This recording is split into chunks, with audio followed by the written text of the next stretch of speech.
Mesdames et messieurs, bonsoir.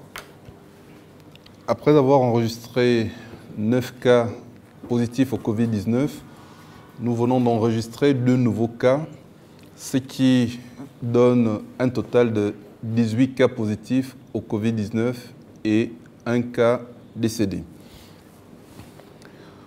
Pour ce qui est de ces 2 nouveaux cas positifs, il s'agit effectivement d'une compatriote de 27 ans, médecin, qui a été en contact avec 2 sujets qui revenaient de Chine et du Cameroun.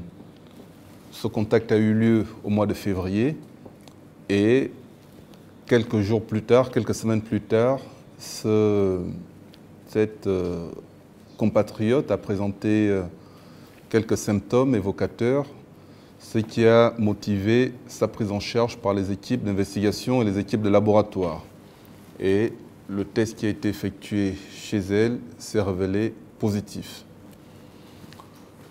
Le deuxième cas positif est un monsieur de 54 ans qui travaille dans un organe de presse international et qui a été en contact avec un collaborateur qui revenait de Londres. Lorsque vous suivez le point de presse, vous vous rendrez compte que ce sont 2 personnes qui travaillent sur le même site et qui ont été en contact avec quelqu'un qui revenait de Londres. Donc, ce qui veut dire que cet organe de presse aujourd'hui est un cluster dans la définition de l'OMS, parce que nous avons plus d'un cas dans cet organe de presse.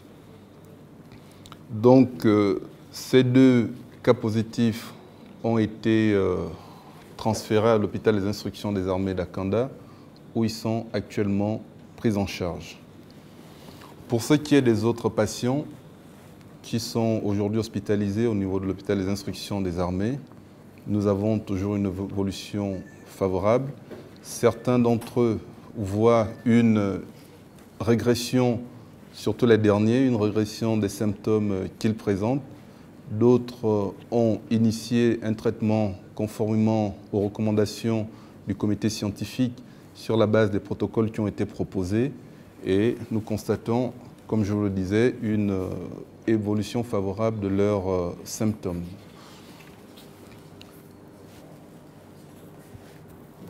Sur le plan de l'activité provinciale, nous pouvons dire aujourd'hui que le comité technique est très inquiet par rapport à la province du Wallentem au regard de la flambée de l'épidémie dans le pays frère.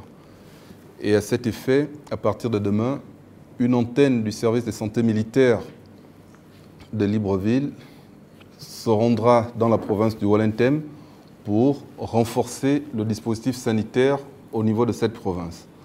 Donc voilà, mesdames et messieurs, l'objet de la conférence de presse de ce soir. Je vous remercie.